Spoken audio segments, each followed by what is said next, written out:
જો મિત્રો તમે ટાટ સેકન્ડરી અને હાયર સેકન્ડરીની મુખ્ય પરીક્ષા આપવાના છો ને તો આ રીલ બિલકુલ તમારા માટે છે. મુખ્ય પરીક્ષાની અંદર એક ટોપિક છે પત્ર લેખનનો. એમાં પણ 2023 ની અંદર તમને ટાટ એસ અને એચએસ માં 4 માંથી 3 પત્રો અનૌપચારિક પૂછાયા હતા. એટલે અનૌપચારિક પત્ર તો પૂછાશે ને પૂછાશે જ. હવે અનૌપચારિક પત્રમાં બે વસ્તુ ખાસ ધ્યાન રાખવાની. પહેલું છે ફોર્મેટ બરાબર આવડવું જોઈએ. જો ફોર્મેટમાં ભૂલ થઈને કન્ટેન્ટ ગમે એટલું સારું હશે ને તો નહીં મેળ પડે, ઓછા માર્ક્સ આવશે.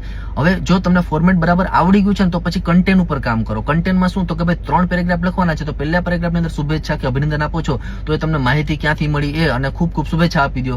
ઓકે, પછી બીજા પેરેગ્રાફની અંદર તમે એને જે સફળતા મળી છે કે તમે એને જે શુભેચ્છા આપો છો તો એનું મહત્વ, એની મહેનત અને એ બધું બીજા પેરેગ્રાફમાં. ન્યાય એકાદી પંક્તિ પણ લખો કે સિદ્ધિ તેને જય વરે જે પરસેવેનાય, મને તો પૂરો વિશ્વાસ હતો અને આ પંક્તિ તે ચરિતાર્થ કરી છે. આ બધું બીજા પેરેગ્રાફમાં. અને ત્રીજા પેરેગ્રાફની અંદર ભવિષ્યલક્ષી બાબત બતાવો કે અંત અસ્તિ પ્રારંભ. અહીંયા પૂરું નથી થતું પણ શરૂઆત થાય છે, હજી તારે ખૂબ આગળ વધવાનું છે અને મને પૂરો વિશ્વાસ છે, બરાબર. આમ તેમ બધું અનૌપચારિક પત્રમાં લાગણી બાગણી બધું ઠાલવી દેવાનું છે.